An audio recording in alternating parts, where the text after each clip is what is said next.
Hi friends. మీకు పాములు కలలోకొస్తున్నాయా? లేదా మీకు సర్పదోషం వెంటాడుతుంది అని భయంగా ఉందా? తెలిసి తెలిసో తెలియకో మీరేమైనా పాముల్ని చంపేశారా? చంపేస్తే ఏం జరుగుతుంది అని భయపడుతూ అలాగే ఉండిపోతున్నారా?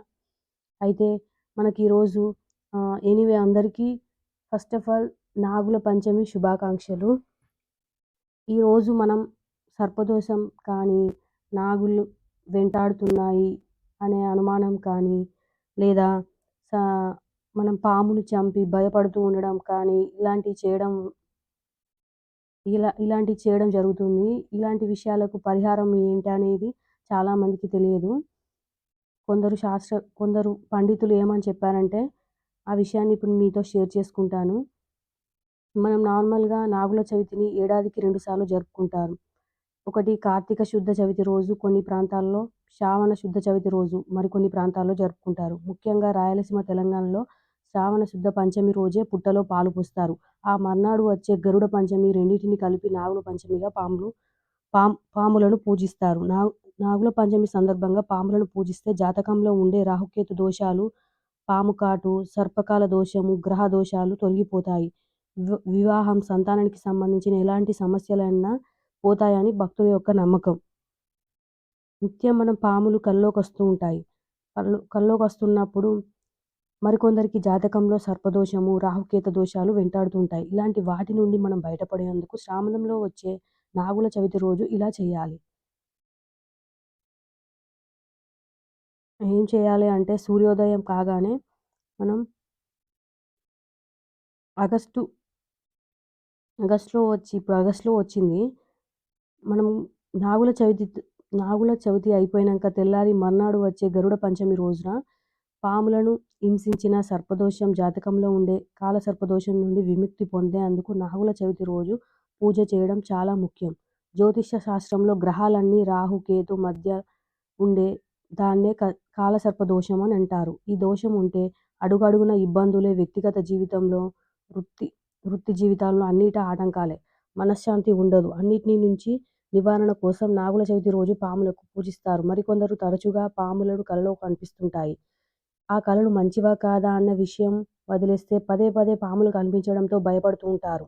అలాంటి వారు కూడా నాగుల చవితి రోజు నాగేంద్రుడిని పూజిస్తే భయపెట్టే కలలు ఆగిపోతాయని చెప్తారు పండితులు. పరిహారం కోసం కొన్ని నియమాలు కూడా పాటిస్తారు. నాగుల చవితి రోజు ఇంటిని శుభ్రం చేసేటప్పుడు ఉప్పును, ఆవు మూత్రం నీళ్లలో కలపండి.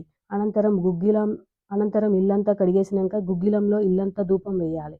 బంగారం లేదా వెండి లేదా రాగి పామును కొనుగోలు చేసి, ఇది కూడా లేకుంటే పాము ఆకారం తయారు చేసి కానీ దానికి అభిషేకం చేసి నవనాగ నామ స్తోత్రం పాటించాలి.